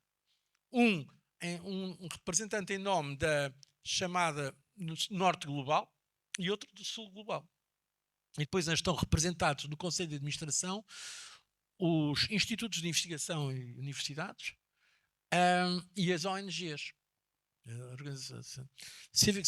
organizações da sociedade civil. E depois ainda temos também 8 membros que são independentes, entre os quais o presidente. Eu não fui nomeado por Portugal, nem por nenhuma empresa. Fui selecionado através destas empresas mundiais chamadas Casa Procura de Cérebros, que me fizeram uma seleção. Bom, e eu acredito que aquilo e funcionou. Nós distribuímos mais de 2 mil milhões de vacinas e dámos praticamente gratuitamente aos países em vias de desenvolvimento. Cá está. Às vezes é mais fácil, em função de um tema, reunir os países e os interesses privados. Porque tem a tal flexibilidade que eu há pouco referi. Portanto, eu acredito, a resposta à sua pergunta é sim, há espaço para parcerias público-privadas e não só há espaço, como eu acho que em alguns casos são necessárias. E são necessárias também porquê? Porque hoje em dia, por exemplo, na Europa e nos países ditos mais desenvolvidos, há problemas orçamentais. Por exemplo, na Europa, por causa da guerra da Ucrânia, da guerra da Rússia contra a Ucrânia, o que se passa é que a Europa está a investir mais em defesa. E vai continuar a investir. Mas para mim é claro. Não vamos agora entrar nisso, que lá vamos muito longe, mas... Portanto, havendo mais dinheiro, mais despesas para a defesa, há menos dinheiro para outras áreas, entre as quais a ajuda ao desenvolvimento. Isso é geral. Razão pela qual é importante encontrarmos outras fontes de financiamento. Não só do ponto de vista financeiro, alguma engenharia financeira, que criatividade. Por exemplo, na Gavi fizemos, isso foi feito aliás pela Goldman Sachs, por alguém da Goldman Sachs inicialmente, há mais de 25 anos, que foi os chamados vaccine bonds, que são obrigações que os países põem lá dinheiro a 25 anos e vão recebendo todos os anos algum interesse. E é uma ajuda. Portanto, a engenharia financeira tem que ser reformulada a favor do desenvolvimento e temos que mobilizar também fundos das instituições privadas que estão interessadas, quer empresas, corporate, quer filantropias, organizações filantrópicas. Por exemplo, eu estive para agora conseguir dinheiro para os próximos 5 anos, mesmo assim conseguimos 10 mil milhões de dólares. Foi uma campanha que fizemos. Foi não só com dinheiro dos países, mas foi buscar dinheiro a fundações privadas. Por exemplo, a Ásia não há uma tradição de fundações privadas darem como dão as americanas. As americanas estão habituadas a isso. A Gates Foundation é um bom exemplo. É a maior nesta ajuda ao desenvolvimento. Lá está o capital paciente. O capital paciente. Cá está. Portanto, sermos criativos, ter os Estados, mas também o setor privado, incluindo também o chamado setor social, as filantropias, as organizações de natureza filantrópica. Há aqui espaço, desde que a gente use também um bocadinho a imaginação. Cá está uma palavra que ainda não dissemos hoje, que é uma palavra importante. A imaginação. O mundo está de tal maneira difícil que não podemos encontrar soluções apenas por dedução. Temos que encontrar soluções por imaginação. Carlos, e depois do Carlos nós temos que diversificar geograficamente. Temos aqui 3 pedidos deste lado. Então, Eu, por mim, estou o tempo que quiser, mas não estamos a abusar da paciência das pessoas. Vejam lá, eu por mim tenho todo o tempo. Boa noite. Então, São Carlos, 2 perguntas muito rápidas. faz 2 numa. Faço 2 numa. Meu nome é Carlos Firme e muito obrigado pelas reflexões que aqui nos trouxe.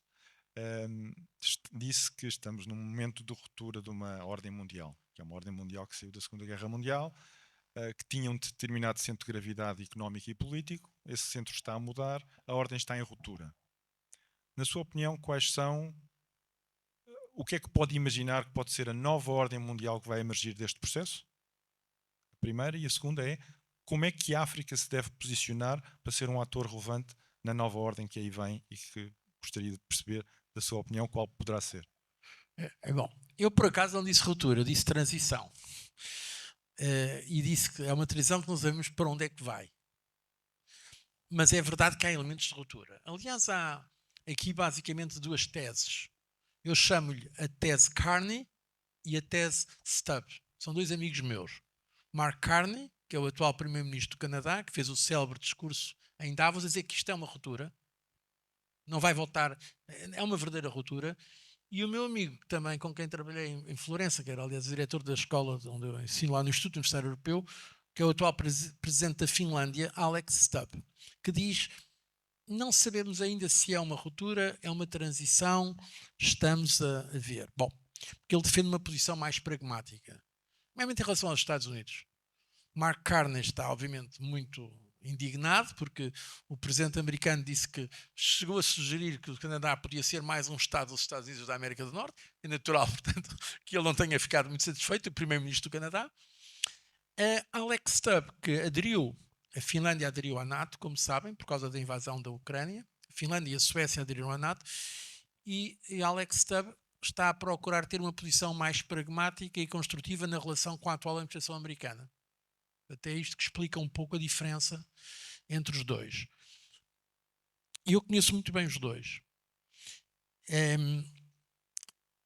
E eu estou, ao fim e ao cabo, quase de acordo com os dois ao mesmo tempo. Eu acho que nós estamos numa transição que tem elementos de ruptura.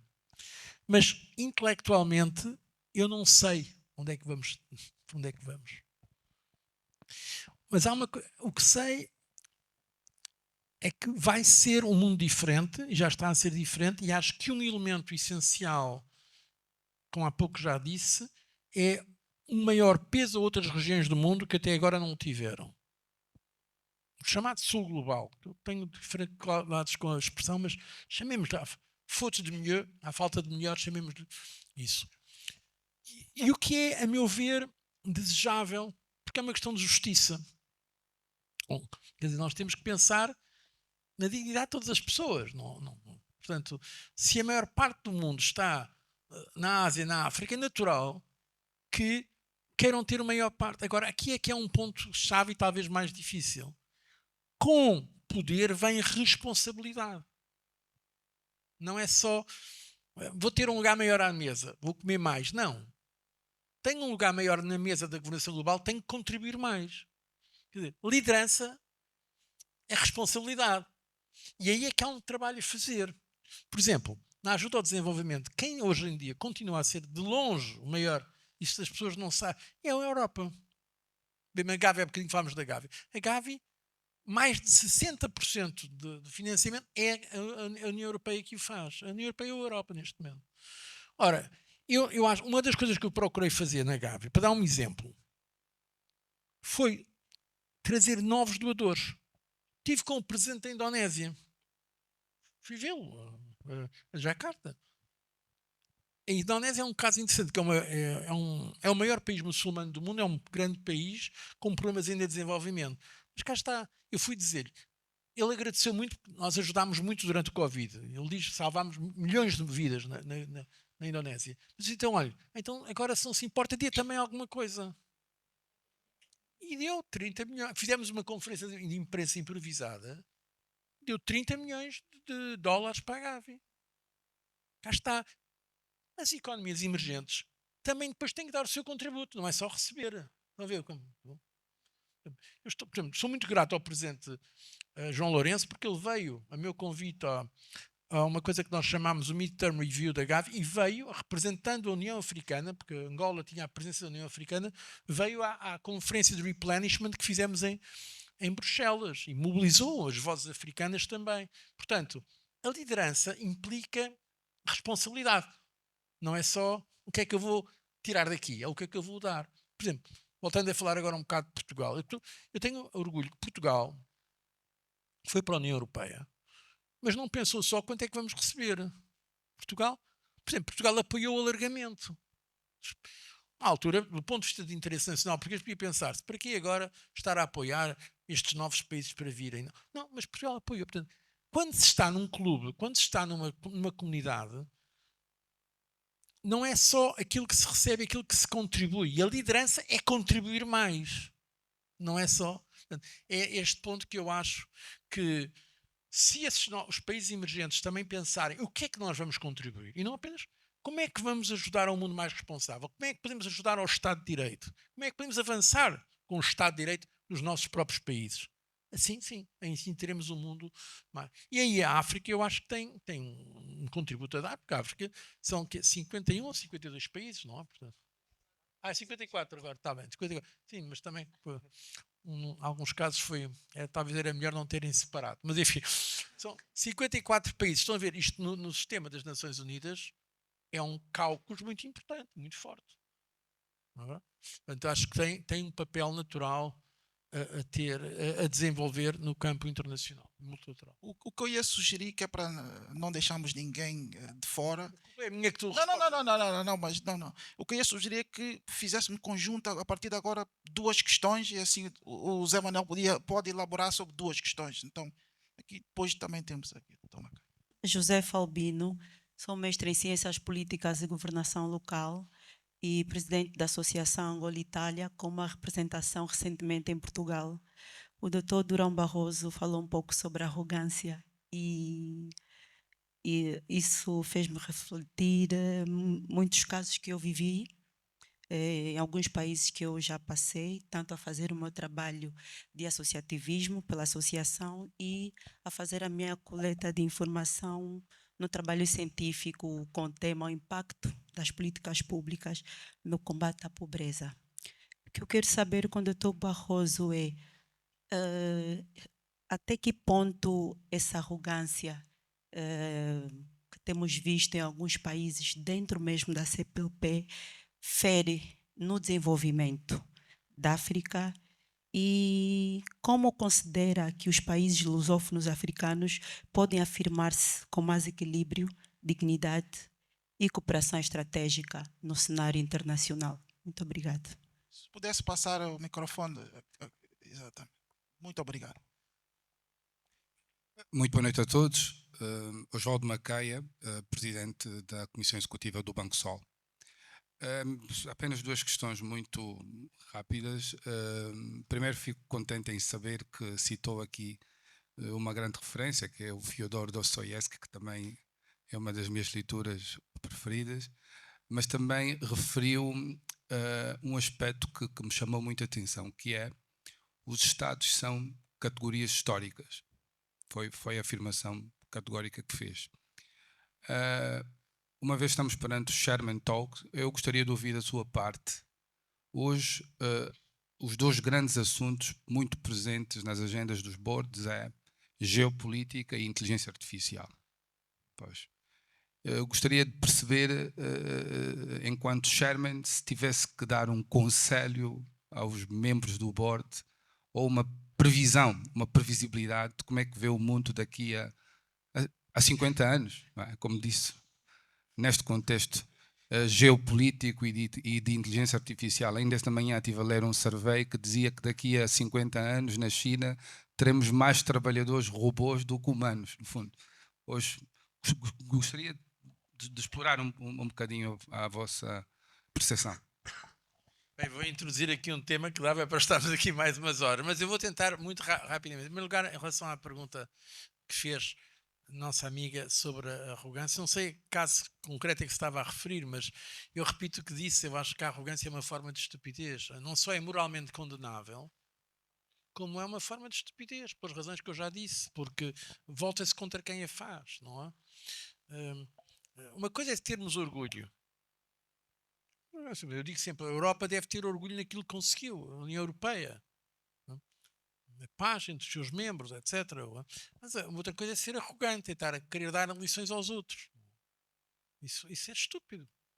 Porque para já causa uma reação negativa. Por outro lado, além de não ser bonito do ponto de vista moral, não é racional. Portanto, eu sou contra todas as formas de arrogância. No relacionamento entre as pessoas e no relacionamento entre os países. E isso aplica-se a qualquer grupo de países, incluindo, se for necessário, aos países de língua oficial portuguesa, como é óbvio. Portanto, tudo o que seja arrogância é mau. Podemos ter orgulho naquilo que somos e valorizar aquilo que somos sem estar a humilhar os outros. Humilhar é errado. Bom, é isso que parece-me evidente. A segunda questão, sobretudo na questão da inteligência artificial, porque de facto não falámos disso sobre isso, eu vou já agora dizer-vos a minha posição. Se calhar também vai ser um bocadinho surpreendente para alguns de vocês. A inteligência artificial é uma das maiores oportunidades que a África tem. Por uma razão simples. Um exemplo concreto que eu conheço, aliás, amanhã vou estar com a vossa Ministra da Educação. Encontrei há dias no World Education Summit em Londres. Em África, mais do que noutros continentes, há falta de professores. Vocês não têm professores qualificados em número suficiente. Matemática a inglês ou a português. Ora, a inteligência artificial, desde que apoiada pelos professores e com os professores, permite a uma criança, no sítio mais remoto do mundo, ter acesso ao mesmo tempo à melhor informação. Um professor, eu gosto de professores, a minha mãe era professora, eu ainda sou professor, apesar de... Um professor, por mais competente que seja, o papel do professor é insubstituível. Quero começar por dizer isto. E um bom professor transforma uma vida. É uma das missões mais bonitas que há, é ser-se professor. Portanto, é insubstituível. Mas um professor, por mais competente que seja, não consegue corrigir, por exemplo, um teste de português ou de inglês ou de matemática, enfim, sem demorar algumas horas. A inteligência artificial faz isso instantaneamente. Instantaneamente. Portanto, liberta tempo.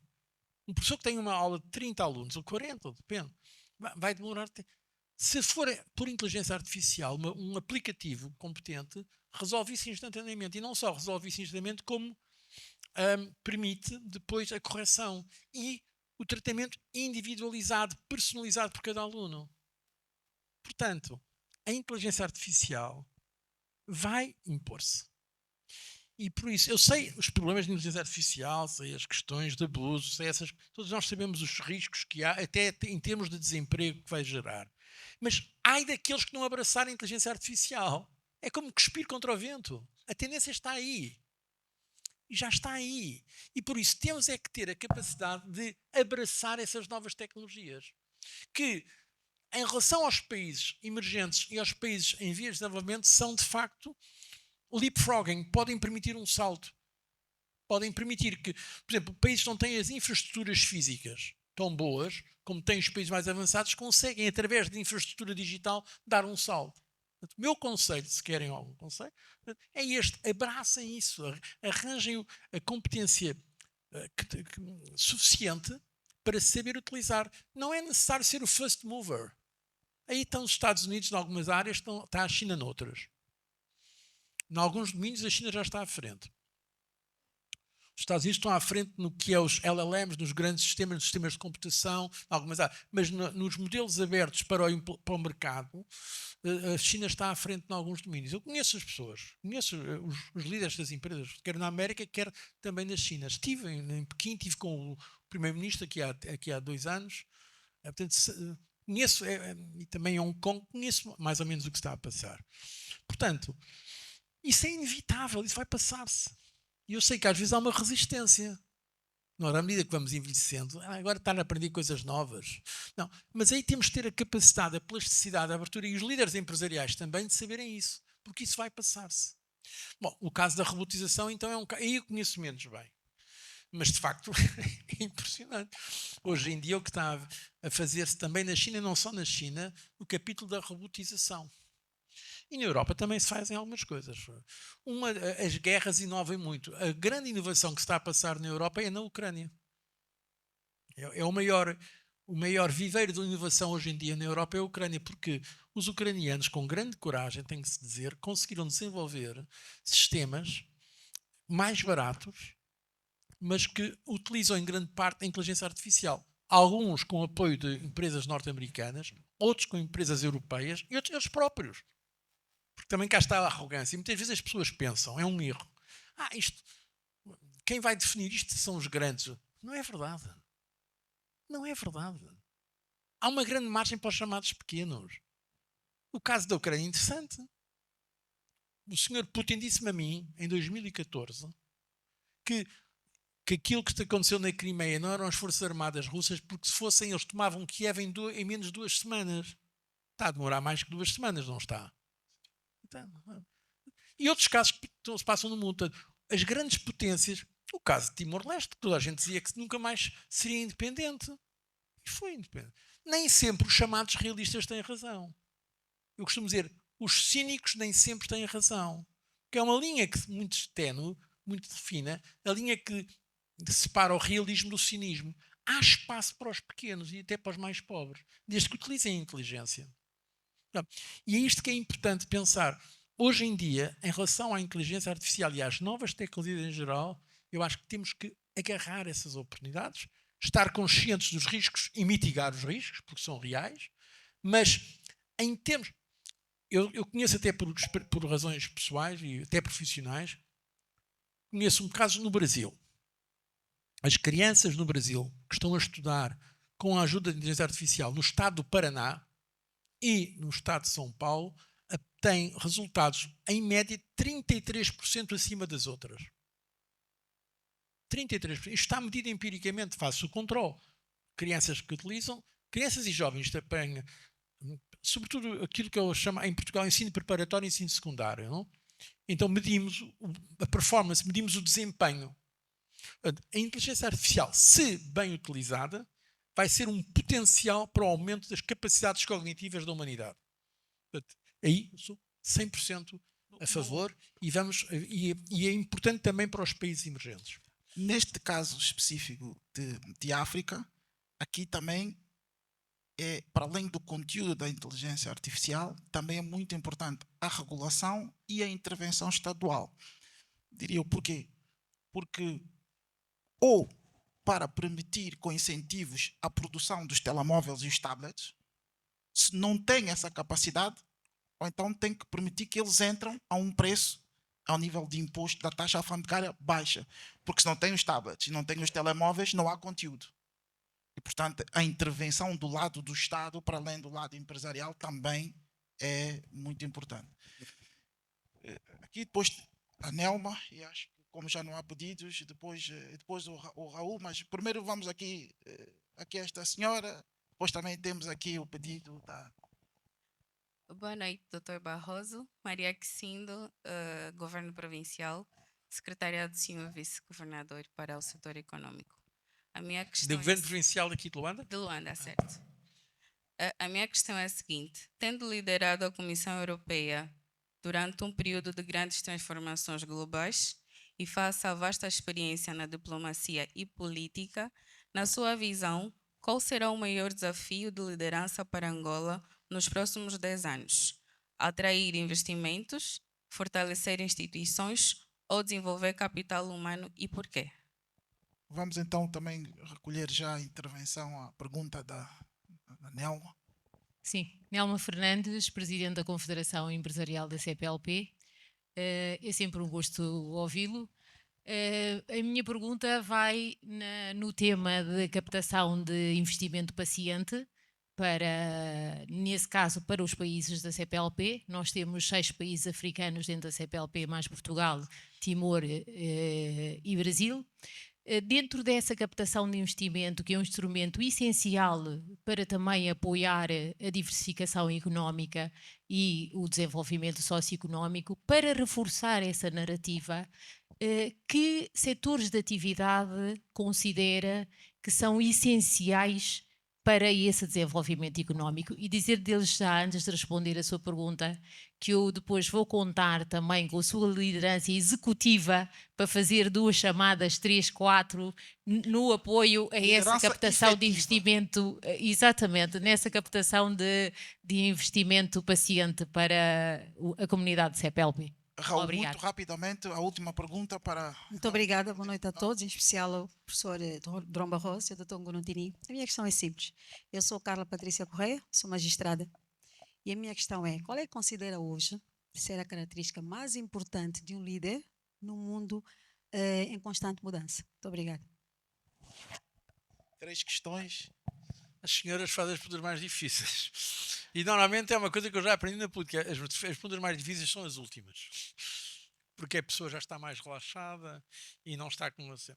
Bom, em relação à pergunta da nossa amiga do Governo Provincial aqui de Luanda, eu diria que são as 3 simultaneamente, porque nós há domínios em que não podemos pôr... Eu sei que é a maneira mais fácil de eludir as questões, mas não podemos pôr prioridade, porque são questões simultâneas. voltar a um caso clássico de desenvolvimento, que se perguntar na Europa, aqueles países que conseguiram um nível maior de desenvolvimento, não estamos agora a falar só daqui para comparar. Eu costumo dizer que comparar é uma forma de evitar erros óbvios. Nós muitas vezes temos a tendência a dizer, aqui em Portugal, também aqui em Angola, também mesmo, dizer, isto só acontece aqui. Só em Portugal. Se calhar vocês também dizem isso aqui. Só em Angola. Nunca mais. Não é verdade. As coisas já aconteceram e acontecem em muitos outros sítios. Não devemos fazer generalizações abusivas. Mas, por exemplo, quando a gente estudou os países que mais se desenvolveram na Europa, que são alguns dos mais desenvolvidos do mundo, então, eu por desenvolvimento não falo só de PIB per capita, falo de desenvolvimento económico, social e cultural, que a meu ver são os países escandinavos, os países nórdicos em geral. Uma Dinamarca, uma Suécia, uma Noruega. Normalmente eles investiram em 3 coisas essencialmente: educação, infraestruturas e Estado de Direito, a governação. E depois, abertura. Eu não conheço nenhum país muito desenvolvido que seja um país fechado. Mesmo aqueles países pequenos, Singapura, são países pequenos, portanto, a dimensão não é o problema. A dimensão não é o problema. Suíça, que é dos mais desenvolvidos, mais ricos do mundo. O importante está na abertura comercial, abertura ao investimento, mas depois um sistema de Estado de Direito que garanta de facto que as regras são cumpridas e confiança dos investidores internos e externos, infraestruturas para funcionar, e hoje infraestruturas não é só estradas e portos, é também infraestrutura digital, e educação. Estas são, e aqui não é preciso estar a descobrir todos os dias a pólvora, não. Se formos a ver os países que conseguiram níveis mais avançados de riqueza e de bem-estar económico, social e cultural, foram os países que conseguiram investir nestas categorias. Mais numas, mais noutras, mas o fator decisivo não foi a existência de matérias-primas ou não. Alguns dos mais ricos do mundo nem sequer têm matérias-primas. Não é a dimensão do país, nem é a localização geográfica, porque alguns estão na Europa, outros estão na Ásia, outros estão pelo mundo fora. Portanto, eu acho que isto aplica-se a todos os lados. Educação, infraestruturas, Estado de Direito e, obviamente, eu também acho abertura comercial, e não conheço nenhum país fechado, desde a Albânia de antigamente até a Coreia do Norte, que seja um país rico e desenvolvido. Tem que se ter um país aberto. Estas são, digamos, as receitas para o desenvolvimento económico, social e cultural. Segunda questão sobre a nossa amiga da CPLP. Eu não vou aconselhar setores, porque acho que isso depende, mais uma vez, a minha visão é que, em larga medida, tem que ser os privados a definir isso. Eu acho que às vezes o Estado engana-se ao estar a dizer agora vamos todos a este domínio, Eu acho que nestes setores que eu já referi, em termos de Estado, eu acho que é o mais importante. O Estado tem que dar as infraestruturas, tem que garantir as condições, obviamente, de educação, eu também diria de saúde, de bem-estar, e tem, obviamente, também que investir, já disse, na educação. Mas depois, agora, o setor privado tem que ver as diferentes oportunidades. Mas o capital paciente, como disse também aqui o Tini, como disse agora a nossa amiga aqui, há aqui um problema também na Europa. Nós na Europa temos o problema, ao contrário de outras, por exemplo, os fundos de pensões na Europa não investem a longo prazo, muitas vezes. Ou então investem só de forma muito conservadora. Os fundos de pensões e os investidores institucionais são naturalmente aqueles que podem investir, que ter o tal capital paciente, porque não estão à espera de uma remuneração imediata. Não é verdade? Um investidor privado, naturalmente, a não ser que tenha uma grande dimensão, procura muitas vezes o lucro a mais curto prazo. E nós precisamos de mais investidores. É por isso que é importante na Europa, e nós estamos a trabalhar para isso, ter a tal união do mercado de capitais. Aliás, é a comissária portuguesa que tem essa responsabilidade. Mas o problema não está na comissão, o problema está na resistência de alguns governos a fazer essa unidade no mercado de capitais. Aqui há tempo estava em Hong Kong, numa conferência, milhares de pessoas, e uma das pessoas, um investidor de Hong Kong, perguntou-me: porquê é que vocês na Europa têm 27 mercados de capitais, não têm um? uma união de mercado de capitais. Diz, olha, porque na Europa muitos não gostam de mercado, outros não gostam de capitais, outros não gostam de união. Sendo assim, é difícil ter uma união de mercado de capitais.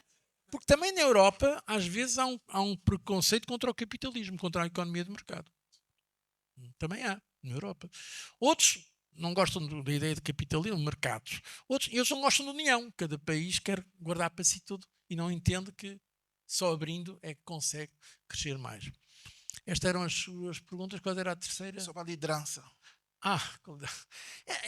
Isso é uma outra questão. A liderança, eu acho que é como é geral e tem a ver com todos os tempos e são as mesmas. Em primeiro lugar, é importante a integridade dos líderes. Integridade. Não? Porque se a pessoa não... E eu costumo dizer integridade é a pessoa fazer a coisa certa quando ninguém está a olhar para ela. Não fazer as coisas corretas só porque estão a ver-nos, mas uma pessoa que faz a coisa moralmente, eticamente correta, mesmo quando não estão a olhar para ela. Isso é integridade, é a primeira qualidade.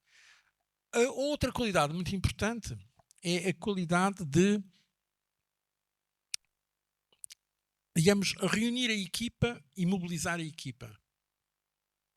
Então aqui estou a ver aqui pessoas que são muito importantes nas empresas, aqui em Angola, e isso só se consegue com algum entusiasmo. Um dos meus lemas pessoais de vida é nunca perder o entusiasmo, mesmo quando se perde as ilusões. Porque nós, ao longo da vida, vamos perdendo ilusões. Eu já não tenho as ilusões que tinha quando era miúdo ou quando era jovem. Mas considero que ainda não perdi o entusiasmo. Portanto, o entusiasmo pela vida. Agora, eu não quero aqui estar em coisas, como é que se diz, estes coaching agora, como é que é de self-improvement. Mas não é uma coisa extraordinária não estarmos vivos. Já pensaram bem no que é nós estarmos vivos? A probabilidade de estarmos vivos é extraordinária. E, pelo menos nesta terra, só devemos ter uma vida. Então vamos tirar o máximo dela, cada dia. Cada dia é uma grande oportunidade. E ter este entusiasmo pela vida, gostar do que se faz, é um privilégio extraordinário. Portanto, isto eu acho que é muito importante para o líder, porque se vemos um líder que está zangado com a vida, então temos um problema. E tem a organização dele um problema. Tem a empresa dele um problema. Eu aqui há tempos, numa das empresas que eu posso dizer, quando eu era presidente do board da Goldman Sachs International, tive 7 ou 8 anos, e fazia às vezes uma reunião com os millennials, os jovens. Um almoço com sanduíche. E perguntava, vocês estão contentes, não estão, como é que estão? É importante fazer esta questão. Perguntar, não apenas na liderança, mas ao nível intermédio. Aliás, lá nós temos um sistema interessante que é reverse mentoring. Não só o líder é mentor dos mais novos, mas há uns mentores que são os mais novos que nos estão a dar lições a nós. É um reverse mentoring. Bom, mas eu perguntava-lhes, e eles, a conclusão destas minhas digressões com os mais novos, portanto, gente no início, na parte baixa da pirâmide, a conclusão era sempre a mesma. Diziam, aqueles que tinham diretores ou chefes imediatos que gostavam, diziam a vida deles era espetacular, era um paraíso. Os outros diziam que era um inferno. Pode ser o paraíso ou o inferno, de acordo com a qualidade do líder. A questão é esta. Portanto, é que pode ser mesmo. E eu vi alguns que saíam e perguntei porquê é que vão sair? Porque não gostavam. Portanto, a qualidade essencial do líder é ser capaz de reunir a equipa, motivar a equipa, e para isso é essencial ter entusiasmo. Pois claro, as qualidades gerais para qualquer coisa na vida, que é alguma inteligência e capacidade de trabalho. Uma pessoa tem que trabalhar, não há nada. Trabalhar é coisa essencial. A ética do trabalho, não? Isso é essencial. Não conheço grandes sucessos sem como é que já dizia o Picasso, não é? Que o trabalho dele era 1% de inspiração e 99% de transpiração. É trabalho, é preciso ter inspiração, é preciso trabalhar, é preciso trabalhar. Essas são as qualidades, eu penso, de liderança, seja ela política, económica, empresarial, cultural, seja o que for. É com este entusiasmo, não apenas em relação à liderança, mas em relação à vida, que nos despedimos. Muito obrigado pela vossa presença e participação. Também fomos brindados hoje com eu diria que uma aula, uma partilha muito significativa, muito relevante da experiência do Zé Manuel Durão Barroso, que mais uma vez também agradeço. Até o próximo Chairman's Talk. Muito obrigado.